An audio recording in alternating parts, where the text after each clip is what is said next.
बद्रीनाथ मंदिर में वैसे भगवान विष्णु की पूजा की जाती है, क्योंकि वहाँ पे भगवान विष्णु ने तप किया था। लेकिन हमेशा से ही ना ये जगह भगवान विष्णु की नहीं थी। विष्णु भगवान से पहले ये जगह भगवान शिव और माँ पार्वती की हुआ करती थी, इसलिए उन्होंने एक चाल चली भगवान विष्णु ने। So hey guys, good morning. Uttarakhand की एक और खूबसूरत सुबह में आपका स्वागत है। इस टाइम मैं बद्रीनाथ के रास्ते में हूँ। कल रात को ना हम लोग रुके थे गोविंद घाट में। ये जो आप सामने रूम देखो ना, हमने रूम लिए हुए थे, इसी रूम में हम लोग रुके हुए थे।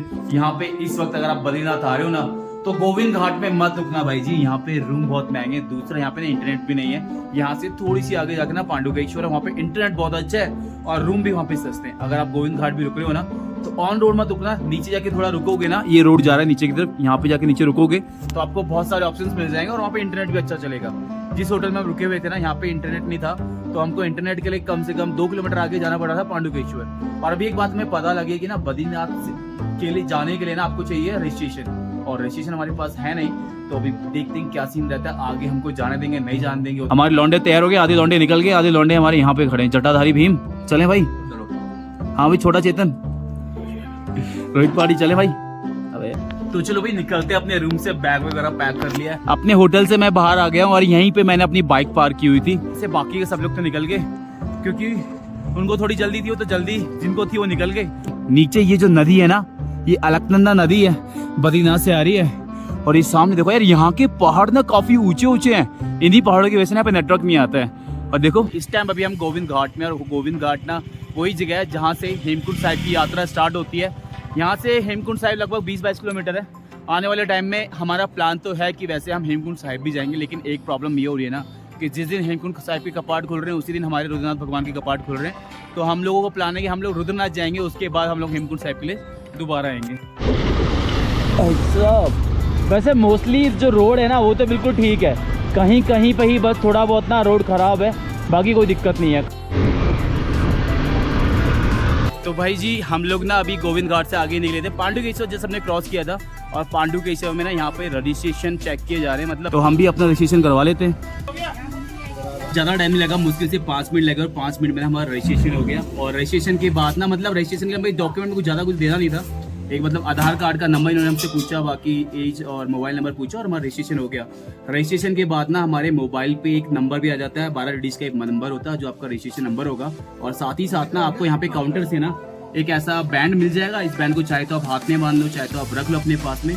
जैसे किसी भी आप जैसे बड़े बड़े इवेंट वगैरह होते हैं ना, तो उसमें ऐसे हाथ के बैंड दिए जाते हैं। ये उसी आप ना इस बैंड की ना एक फोटो भी खींच लेना। इन केस अगर आपका ये बैंड खो जाता है ना, तो आपका अपना आप, क्योंकि इसमें ना QR कोड है, इन केस अगर आपका ये खो जाता है बैंड, तो आप अपनी फोटो भी दिखा सकते हो। इनकेस आप ऑनलाइन रजिस्ट्रेशन नहीं करवा के आए तो एक तो आपके पास ये ऑप्शन है, पांडुकेश्वर में आप रजिस्ट्रेशन करवा सकते हो। दूसरा आप लोग बद्रीनाथ मंदिर में भी रजिस्ट्रेशन करवा सकते हो, लेकिन वहाँ पे आप रजिस्ट्रेशन करवाओगे तो आपको ना लाइन काफ़ी लंबी मिलेगी।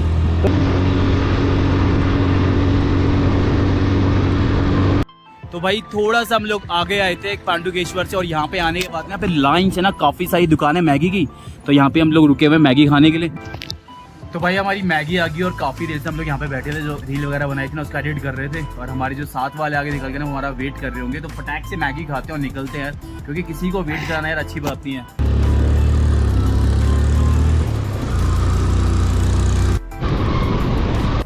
तो भाई जी हम लोग पहुँच चुके हैं बद्रीनाथ धाम में, और सबसे पहले पहुंचने के बाद हमने अपनी गाड़ी पार्क में लगा दी है। यहाँ पे अनाउंसमेंट हो रहा है कि हमने जो ऑनलाइन रजिस्ट्रेशन करवाया हुआ है ना, उसके बाद ना यहाँ पे टोकन लेना होता है, और जस्ट पार्किंग के बगल में यहाँ पे टोकन काउंटर है। और बद्रीनाथ ना केदारनाथ से ज़्यादा ऊंची हाइट पे, लेकिन यहाँ पे ना यहाँ तक रोड आई हुई है, तो आप अपने व्हीकल से यहाँ तक आ सकते हो। आपको ऐसा कोई ट्रैक वगैरह करके चढ़ाई वगैरह करके नहीं जाना, बस रोड से मतलब 500 मीटर होगा मंदिर। गाड़ी हमने पार्क कर दिया, टोकन हमने ले लिया, अब हम लोग जा रहे हैं मंदिर की तरफ के। और ये वाला जो रास्ता देख रहे हो ना, ये जा रहा है मंदिर की तरफ को। और यहाँ पे मैं दिखाऊंगा आपको कितनी डेवलपमेंट का काम हो रहा है। यहाँ पे ऐसी काफी सारी ना आर्टिफिशियल लेक बना दी गई हैं। तो चलो भाई मंदिर की तरफ चलते हैं। और यहाँ पे देखो भाई जी ये रुद्राक्ष है ना, कितने का पीस होता है ये? 20 रुपए का एक पीस है। पहुंच चुके हैं मंदिर के पास में। ये जो सामने आप देख रहे हो ना, ये बद्रीनाथ धाम, भगवान बद्री का मंदिर। और नीचे देखो नदी कितनी प्यारी लग रही है यार, अलकनंदा नदी बिल्कुल साफ सुथरी दिख रही है। पहले देखो ये जितना टूटा हुआ है ना, यहाँ पे सारे पहले दुकानें हुआ करती थी, सारी दुकानें तोड़ दी। देखो मंदिर के आसपास में जितनी भी दुकानें थी ना, देखो यहाँ पे भी कुछ दुकानें हुआ करती थी, ये दुकानें भी तोड़ दी हैं। तो मंदिर और ये जो ऊपर की दुकान दिख रही है ना, आने वाले टाइम में ये भी टूट जाएगी। देखो सामने है बद्रीनाथ धाम मंदिर, और मुझे लग रहा है ना इस टाइम अभी लाइन नहीं लगी हुई है, तो हमें थोड़ा वेट नहीं करना पड़ेगा, सीधा जाएंगे और दर्शन हो जाएंगे हमारे भगवान के। हमें तो भाई ये चीज़ अच्छी हो गई कि ना कोई लाइन वगैरह नहीं लगी हुई, तो सीधा अंदर चलते हैं दर्शन करने सामने बद्रीनाथ धाम के मंदिर में।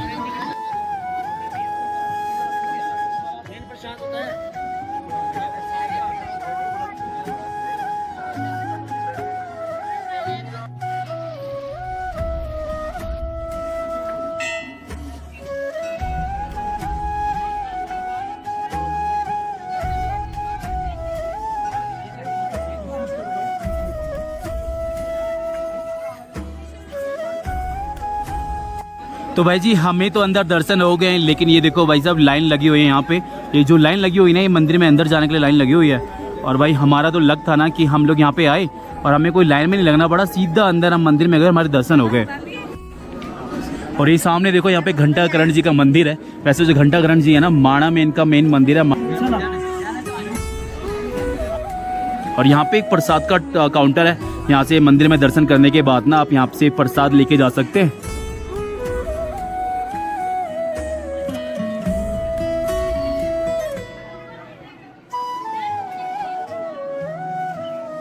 तो भाई हम तो दर्शन करके आ गए, लेकिन ना मंदिर में एक आरती भी होती है, जिस आरती के लिए सारे लोग यहाँ पे बैठे हुए हैं। और आरती में शामिल होने के लिए ना आपको पर्ची कटवानी पड़ेगी, उसके बाद ही आप आरती में शामिल हो सकते हो। यहाँ पे ना बद्रीनाथ जी का जो जलाभिषेक होता है, जलाभिषेक के बाद जो जल बद्रीनाथ महाराज का जो यहाँ पे बाहर इकट्ठा होता है ना, जलाभिषेक अमृत, यहाँ पे ये पंडित जी बैठे हुए हैं, यहाँ से आप लेके घर भी जा सकते हो।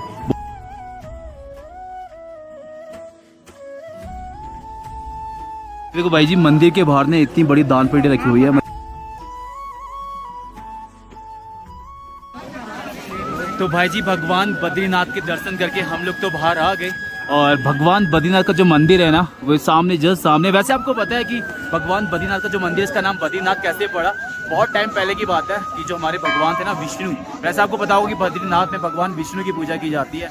तो एक बार की बात है कि भगवान विष्णु यहाँ पे आए थे तप करने के लिए। तो इस जगह पे काफी ठंड हुआ करती थी, तो भगवान जो माँ लक्ष्मी थी ना, वो बेर का पेड़ बन के, यानी कि बद्री का पेड़ बन के भगवान विष्णु के आगे खड़ी हो गई थी, ताकि उनको ठंडी ठंडी हवाएं ना लगे।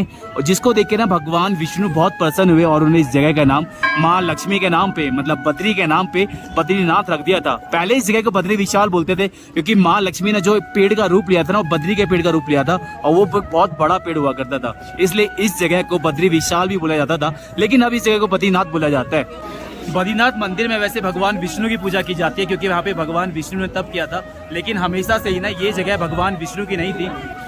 विष्णु भगवान से पहले ये जगह भगवान शिव और माँ पार्वती की हुआ करती थी भगवान। लेकिन एक बार ना भगवान विष्णु तप करने के लिए बहुत एक जगह ढूंढ रहे थे जहाँ पे वो साधना कर सके, तो उन्हें कोई जगह मिल नहीं रही थी। तो वो यहाँ पे पहुंचे हिमालय में, तो उन्हें ये जगह मिली। और यहाँ पे उनको पता था कि ये भगवान शिव की जगह है। उनको पता था भगवान शिव का गुस्सा बहुत ज्यादा है। उनको पता था कि अगर वो इस जगह पे भगवान शिव की बिना मर्जी के आके तप करने लगे तो उनको बहुत ज्यादा गुस्सा आएगा, और वो चाहते नहीं थे कि उनको भगवान शिव की गुस्से का सामना करना पड़े।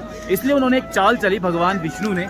उन्होंने क्या किया, उन्होंने भगवान शिव और माँ पार्वती के घर के बाहर उन्हें छोटे से बच्चे का रूप ले लिया। शिव जी और पार्वती जी उस टाइम बाहर निकले हुए थे अपने घर से, और लेकिन जब लोग वो वापस आए ना, तो उनको दिखा कि एक छोटा सा बच्चा उनके घर के आगे, मतलब उनके निवास स्थान के आगे ना रो रहा था। तो जब माँ पार्वती ने उस बच्चे को देखा तो उनको दया आ गई उस बच्चे पे। उन्होंने भगवान शिव को बोला कि ये छोटा सा बच्चा है, वो उसको उठाने के लिए जैसी झुकी ना, तो भगवान शिव ने उनको बोल दिया कि ये कोई मामूली बच्चा नहीं है, आप उसको मत उठाओ, ये कोई और है, ये बच्चे के रूप में कोई और है जो कि किसी मकसद से यहाँ पे आया है। लेकिन माँ पार्वती की जो ममता थी ना अंदर की, वो नहीं मानी। उन्होंने उस बच्चे को उठाया और वो उस बच्चे को ना अपने घर के अंदर लेके आ गए। वहाँ से कुछ टाइम बाद ना गर्म कुंड में स्नान करने के लिए गए, और जब स्नान करके वो वापस लौटे तो उनको दिखा कि मंदिर के उनके जो घर के दरवाजे थे ना, वो अंदर से बंद थे। तो उनको ये देख के बहुत गुस्सा आया। उन्होंने माँ पार्वती को बोला, मैंने आपको पहले ही बोला था कि ये कोई मामूली बच्चा नहीं है, और आपने उसको अंदर रख दिया और उसने अंदर से कपाट बंद कर लिए। अब भगवान शिव अगर चाहते थे वो बल से भगवान विष्णु को अपने घर से बाहर निकाल सकते थे, लेकिन उन्होंने नहीं चाहा, क्योंकि माँ पार्वती ने ना बच्चे के रूप में भगवान विष्णु को अपने घर में जगह दी थी, और वो चाहती नहीं थी बच्चे के रूप में जो भगवान विष्णु थे उनको घर से बाहर निकालें। तो उन्होंने ये जगह छोड़ दी और वो दूसरी जगह चले गए। यहाँ से वो लोग केदारनाथ गए, और फिर उसके बाद से ना भगवान शिव और माँ पार्वती केदारनाथ में रहने लगे। और अभी तो वैसे ना केदारनाथ और बद्रीनाथ दोनों के कपाट ना अलग अलग दिन खुलते हैं और दोनों जगह ना पुजारी अलग अलग होते हैं। लेकिन आज से काफी साल पहले यहाँ के दोनों मंदिर का पुजारी ना एक ही हुआ करते थे। वो पहले बद्रीनाथ के कपाट खोला करते थे, उसके बाद वो केदारनाथ में जाया करते थे। मतलब बद्रीनाथ में वो भगवान बद्री की पूजा किया करते थे, उसके बाद वो केदारनाथ में केदार भगवान की पूजा करने जाया करते थे। ये जो आप पीछे पर्वत देख रहे हो तो यहाँ से रास्ता हुआ करता था, इसी पर्वत के पीछे केदारनाथ मंदिर भी है, तो वो जाते थे पैदल पैदल। लेकिन एक दिन जब उन्हें बद्रीनाथ के कपाट खोलने के बाद, यानी बद्रीनाथ की आरती करने के बाद जब वो केदारनाथ की तरफ जा रहे थे तो उनसे एक गलती हो गई। उन्होंने रास्ते में ना एक फूल तोड़ लिया और भगवान बद्री नाराज हो गए और उन्होंने ना ये जो सामने आप पहाड़ देख रहे हो, जब वो केदारनाथ से वापस लौट रहे थे बद्रीनाथ की तरफ, तो यहाँ पे एक रातों रात एक पहाड़ खड़ा हो गया और जो बद्रीनाथ का रास्ता था, जो बद्रीनाथ और केदारनाथ को जोड़ने वाला रास्ता था, वो रातों रात बंद हो गया। उसके बाद से दोनों जगह पे अलग अलग पुजारी अलग अलग दिन पूजा करते हैं। मतलब दोनों धामों के जो कपाट हैं वो अलग अलग दिन खुलते हैं और दोनों धामों में ना अलग अलग पुजारी ही पूजा करते हैं। बद्रीनाथ में ना आपको ऐसे काफी सारे भाई लोग मिल जाएंगे जो यहाँ पे रुद्राक्ष बेच रहे हैं। कितने का भाई रुद्राक्ष? हाँ 20 रुपए का बेचते हो? भैया मेरे पास पैसे नहीं पड़े यार खुले। हाँ तो भैया दे देंगे आपको। हाँ दे देंगे एक्स्ट्रा दे देंगे। नहीं मेरे पास है नहीं ना, पैसे खुले वाले पड़े नहीं है। अच्छा ये इसमें एक ऐसा ये इसको फल होता है ना, ये आप कहाँ से लेके आते हो? ये नेपाल से आता है भैया। नेपाल से? नेपाल में वैसे काफी सारी खेती होती है ना, इसमें ये कितना ये खटास क्यों आ रही है, ऐसी स्मेल क्यों आ रही है इसमें? केमिकल डालते हो क्यों? जो इसलिए जिससे ये सही रहे, खराब ना हो। आपके पास कोई छिला हुआ पड़ा है? दो मुखी है, शिव पार्वती जी बोलते हैं इनको। क्या बात है, कितने का बेचते हो दो मुखी आप? 20 रुपए का। ये लक्की ड्रॉ है भैया, जो निकले आपके।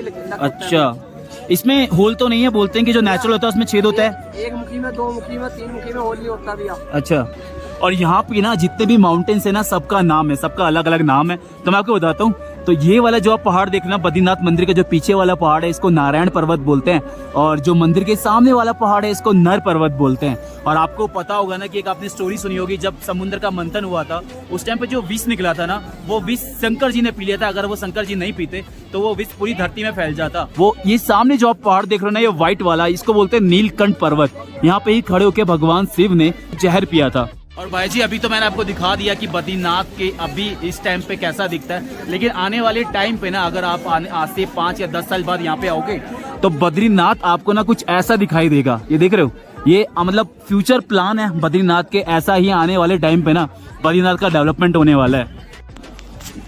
तो भाई लोग मंदिर के बारे में तो मैंने आपको काफी स्टोरी बता दी, यहाँ के जो पर्वत है उनकी भी स्टोरी बता दी। अब ना यहाँ पे कुछ कुंड भी हैं जिनको अलग अलग नामों से जाना जाता है, और अगर आप लोग बद्रीनाथ आ रहे तो उन कुंड में स्नान करने के बाद ही आप दर्शन करना।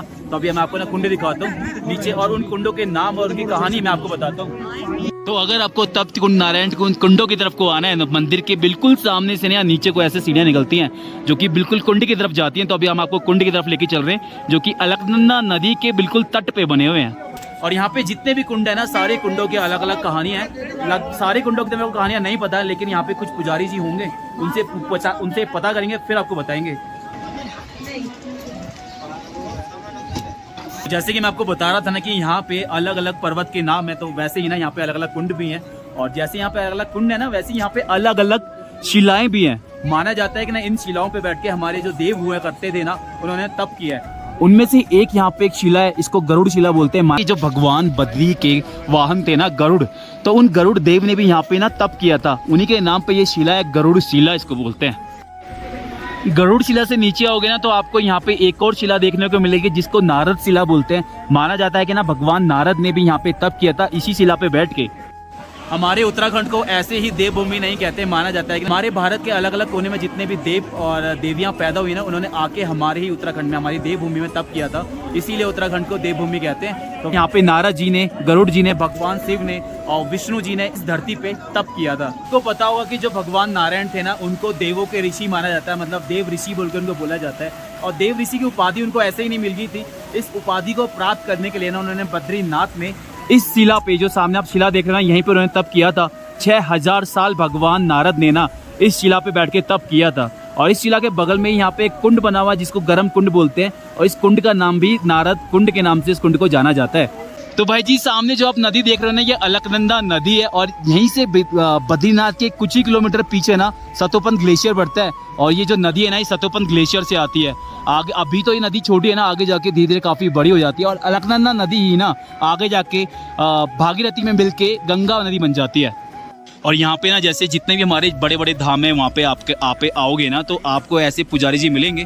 तो आप जैसे किसी भी स्टेट से आ रहे हो इंडिया की, तो आपको आपके स्टेट के हिसाब से ना यहाँ पे पुजारी जी बटे हुए हैं जो आपकी यहाँ पे पूजा ही करवा देंगे। और ये जो सामने आप देख रहे हो ना, ये जो आप कुछ पत्ते देख रहे हो, ये एक्चुअली ना वन तुलसी है। भगवान विष्णु को जब आप ऊपर जाओगे ना प्रसाद चढ़ाने के लिए, तो प्रसाद के साथ में ये वन तुलसी चढ़ती है। और जो यहाँ के लोकल लोग होते हैं ना, वो ही जाके जंगलों में जाके ये वन तुलसी लेके आते हैं और इसकी मालाएं बना बना के लोगों को देते हैं। और ये लोग फिर जो भी श्रद्धालु आते हैं ना भगवान बद्री के दर्शन करने के लिए, उन श्रद्धालुओं को ये लोग बेचते हैं। और जी आप सामने कुंड देख रहे हो ना, ये अग्नि कुंड है, इसको तृप्त कुंड भी बोलते हैं। अगर आप भी भगवान विष्णु को दर्शन करने जा रहे हो तो पहले इस तप्त कुंड में स्नान कर लेना, उसके बाद ही ऊपर जाना। और ऐसे पंडित जी हमें बता रहे हैं कि यहाँ पे ना अग्नि देव जल के रूप में तप कर रहे हैं, इसलिए इसको ना तप्त कुंड भी बोला जाता है और अग्नि कुंड भी बोला जाता है। तो भाई हमने आपको सारी शिलाएं दिखा दी, सारे तप्त कुंड दिखा दिए। अब वापसी चल रहे हैं हम ऊपर की तरफ मंदिर के आगे, और बाकी की कहानी है ना हम आपको मंदिर के आगे ही बताएंगे।